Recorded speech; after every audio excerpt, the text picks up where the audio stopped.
Hey there, Dr. Dallas Bragg here, recovery coach for gay men who want to break free from the addictive patterns of crystal meth and live their best and highest life.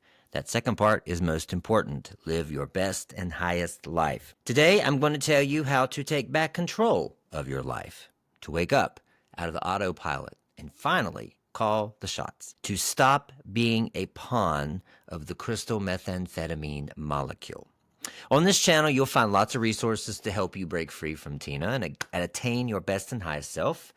Also, don't forget to look for my podcast. It's called The Aftermath here on this channel as well. And I will drop a long form video just like this one every Saturday. So please turn on the notification bell and subscribe to the channel so you don't miss any. And if that's not enough of me, you can sign up for my newsletter at www.drdallasbragg.com.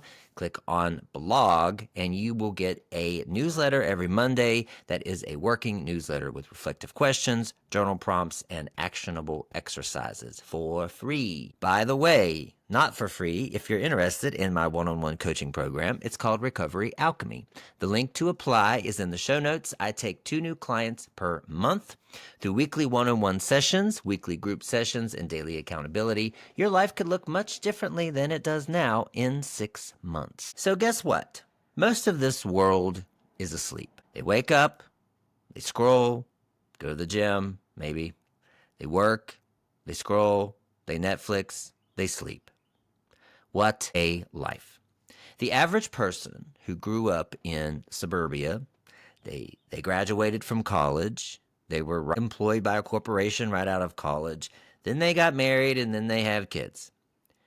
And I often wonder how they could ever know what it's like to smoke a bowl of meth and go on a sex bender for 3 days, to watch helplessly behind a wall of chemically induced paranoia while life crumbles slowly beneath their feet, to wipe away tears with their forearm while tightening the belt around their upper arm, or to wake up from a bender to find their kids staring helplessly and fearfully at their weak, sullen body, me.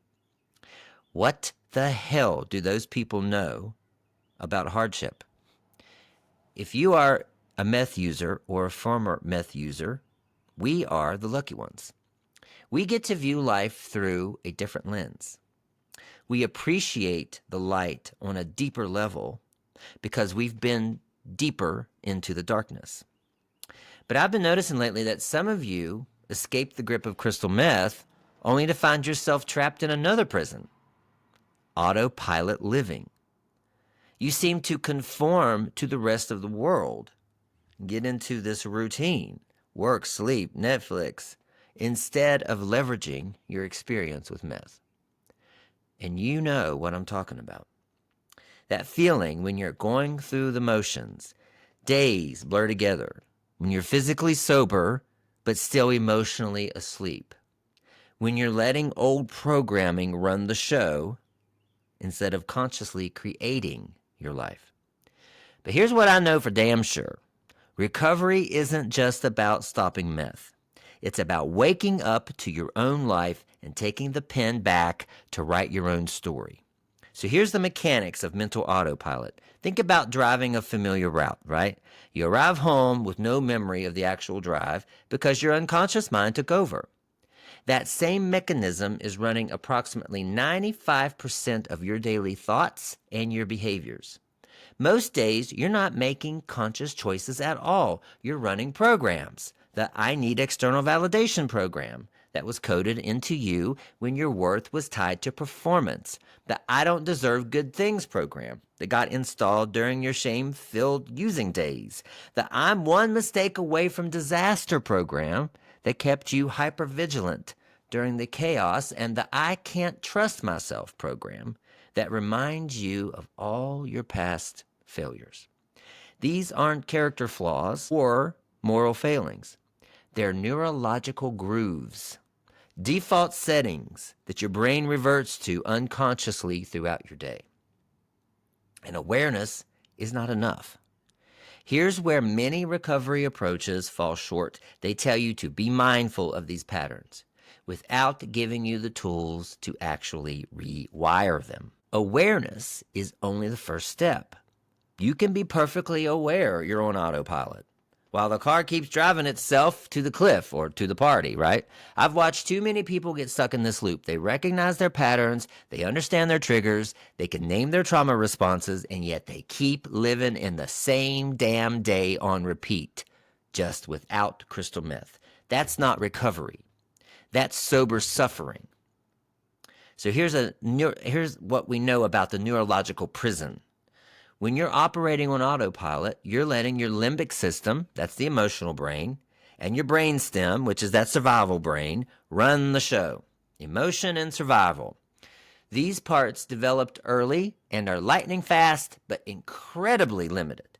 They see everything through the lens of, is this safe or is this dangerous? Have I experienced this before? Do I approach or do I avoid? You're always in that mode. Meanwhile, your prefrontal cortex, this evolved human executive brain capable of creativity and complex planning and conscious choice, thinking, sits idle and isolated. This neurological prison manifests as reacting the same way to different situations, feeling stuck in emotional loops despite wanting desperately to change, making the same relationship mistakes with new people, starting projects with enthusiasm only to sabotage them, knowing what's good for you but not doing it consistently, feeling like you're watching yourself making decisions you don't consciously want. And the most painful part is you blame yourself for these patterns rather than recognizing them as an outdated neurological program.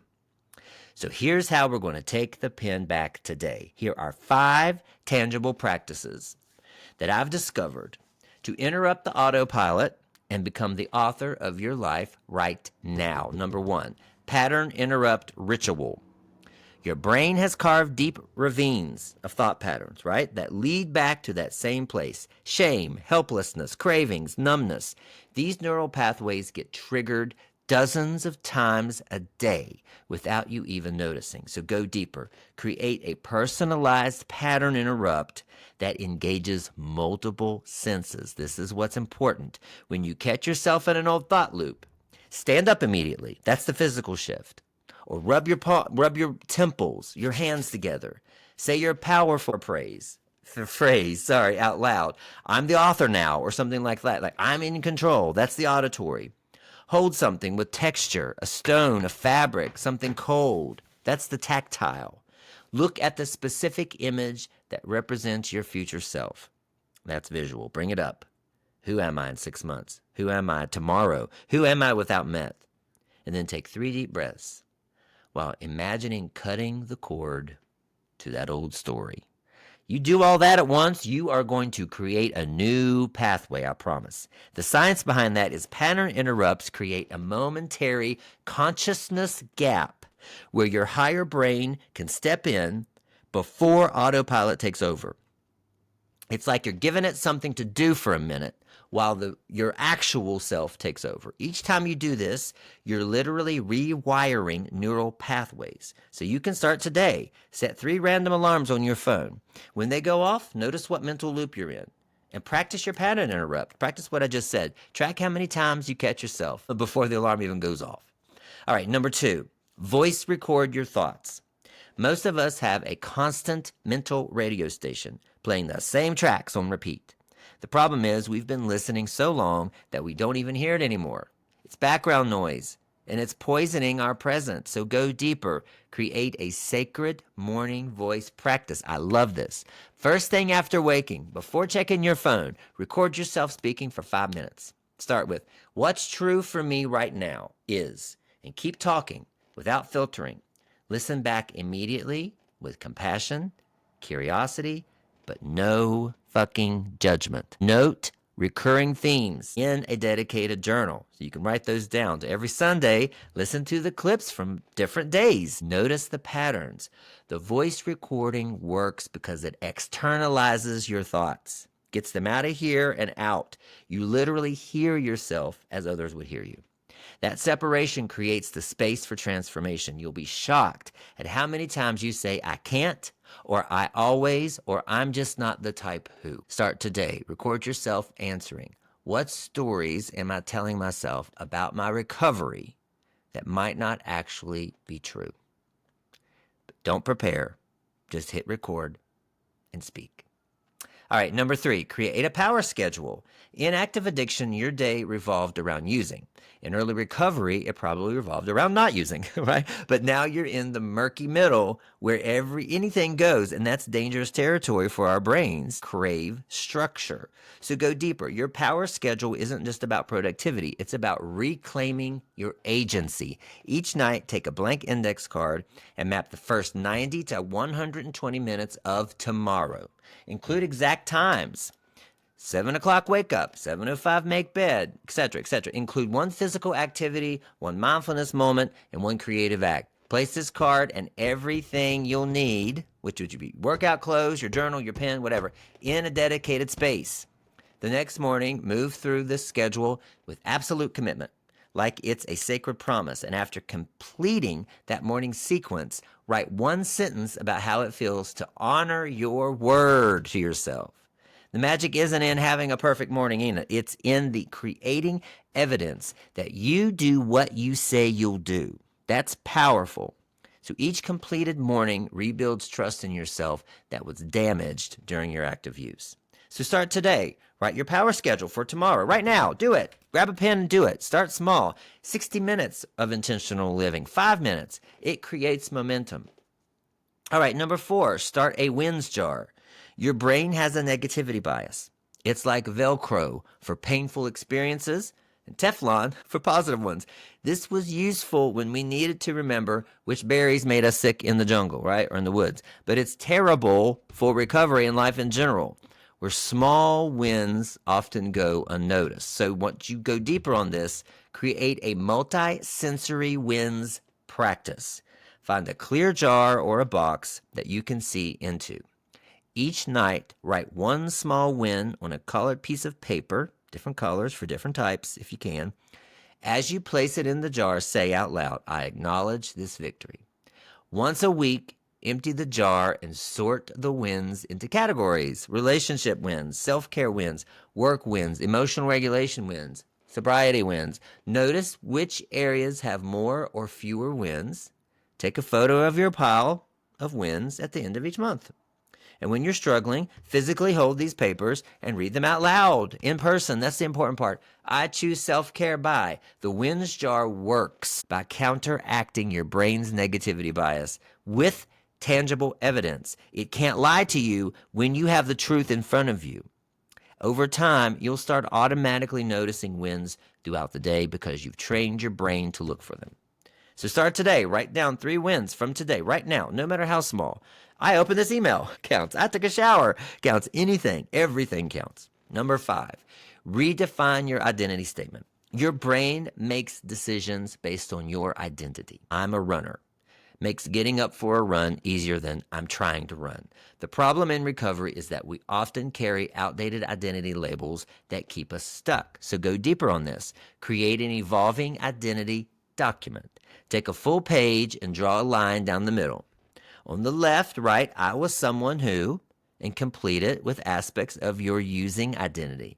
On the right, write, I am becoming someone who, with the emerging elements of your new identity. For each was statement, write a directly corresponding becoming statement. Read both columns out loud every day, but read the left column in past tense and the right column in present tense.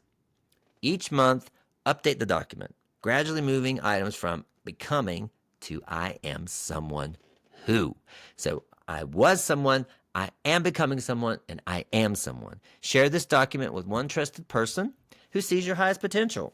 Identity statements work. Listen, because your brain strives for consistency with how you see yourself. And a belief is just a thought you keep on thinking. So by consciously evolving these statements, you give your brain a new blueprint to follow. The key is using present tense, though. I am becoming, which acknowledges the journey rather than demanding overnight transformation. So you can start right now. Write 3 I was statements and 3 corresponding I am becoming. Read them out loud before bed. Listen, there is power in integrating this.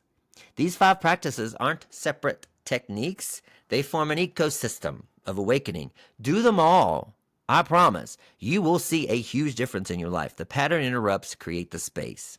The voice recordings bring awareness. The power schedule brings agency. The wins jar reinforces your progress. The identity statements solidify the change. Makes it all in a line. Together, they help you move from being a character in a story written by your past to becoming the conscious author of your present and your future. Remember, every moment is a choice point. Every day is a blank page.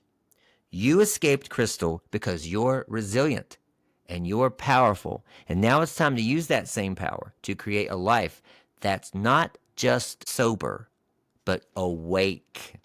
You didn't survive everything you've been through to just sleepwalk through the rest of your life. You survived to thrive, to feel everything, to create meaning, to connect deeply, to pursue joy unapologetically. Your past made you strong. Your present makes you free. Your future, that makes you whatever you want it to be. Okay. I love you all, and I'll see you next week.